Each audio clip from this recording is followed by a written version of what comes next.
So let me talk more about the differences in this video.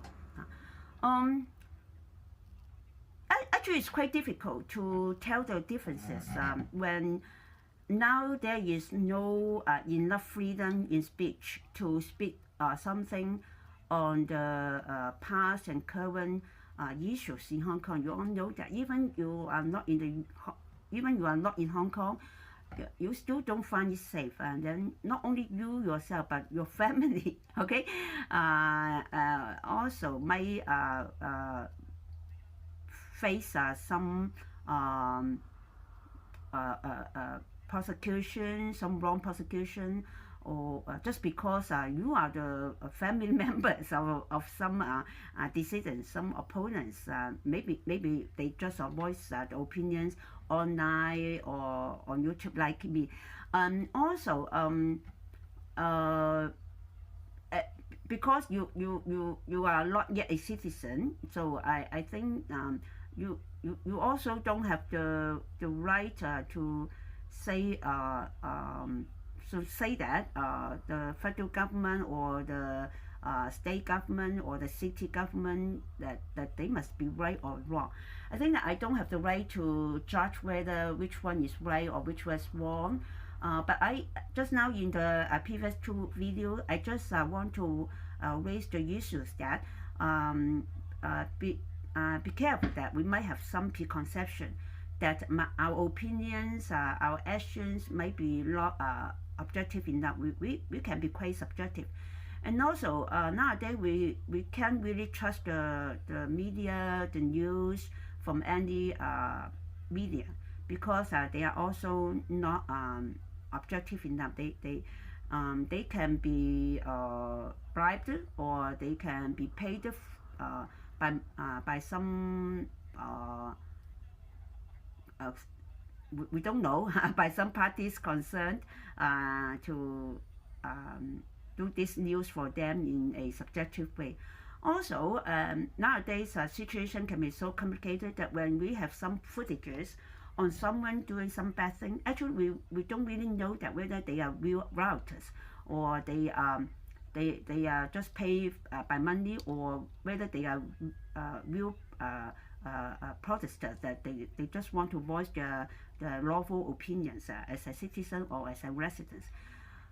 So actually the situation cannot just be simply seen or as a group of illegal people fighting for their own right not to be deployed by ICU or by any government department. I think that the whole situation can be complicated, that some of them surely they are paid by money. Some of them surely they are just rioters. They want to make use of the instability.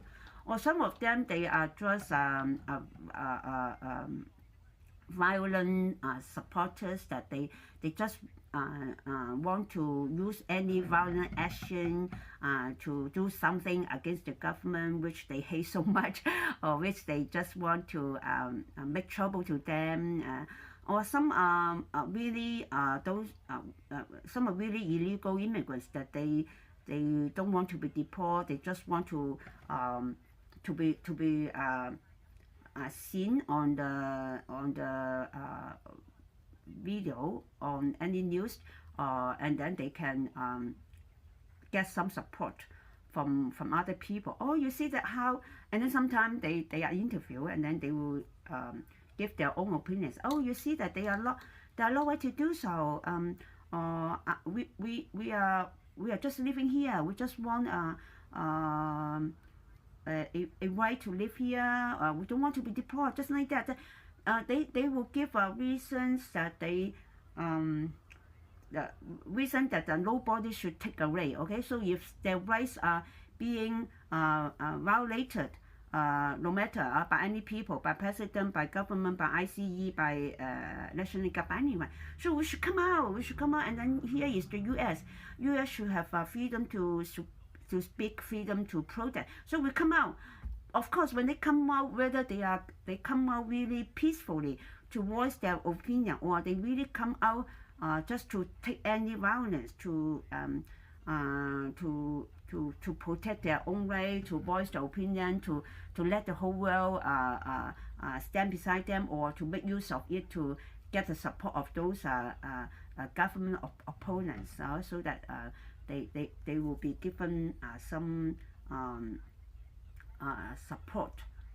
So maybe that's the only thing that they can do for those illegal immigrants.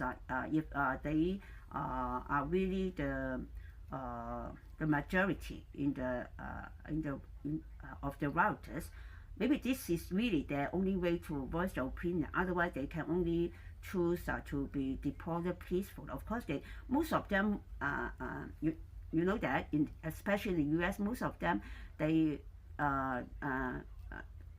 ICAC want to deport. Most of them are really illegal criminals. Are really illegals who have really commit some crime before entering U.S. and even after entering U.S. So if we support the deportation issues, deportation policy of the central government, I think if I am a U.S. citizen, if I support the government, I support the government's border security issues, support the deportation of illegal immigrants, I think at least I won't come out to give those protesters. I won't give them support. And then if they really have burned something, or if they really have broken in some building and stolen something, of course I won't support them. I won't agree that they should do that because they want to get support, or they want to protect their own right to stay here, or they just don't want to be deported. So actually, if you are not a citizen, the government really has the right to deport you. But how about if you are a citizen? For example, the situation in Hong Kong. Okay, I think that maybe the U.S. people won't think about the Hong Kong situation in 2019 when they experience this current situation in LA.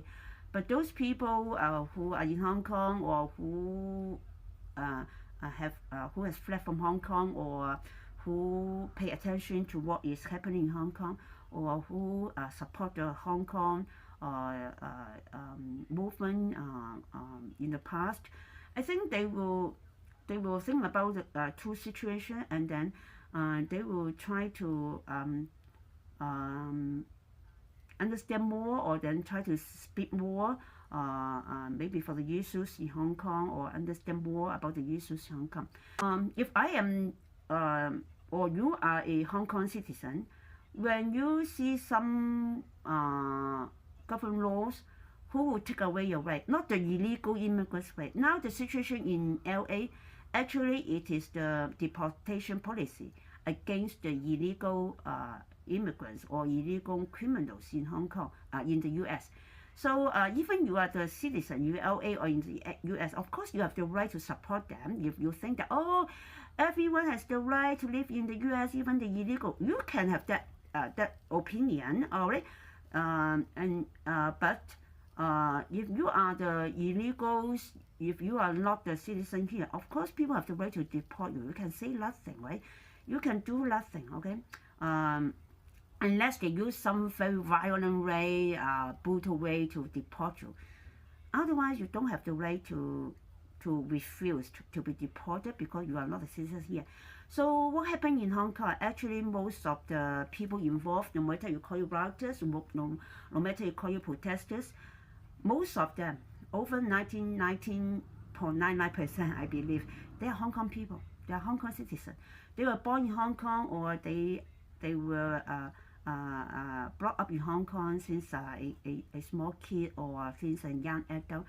They have contributed a lot in Hong Kong for so many years, to work here, to be a reporter, to be a media owner, or to be a professional, to be a lawyer, to be anyone in any profession, to enjoy the democracy, freedom, and stability in Hong Kong, and also contribute to it.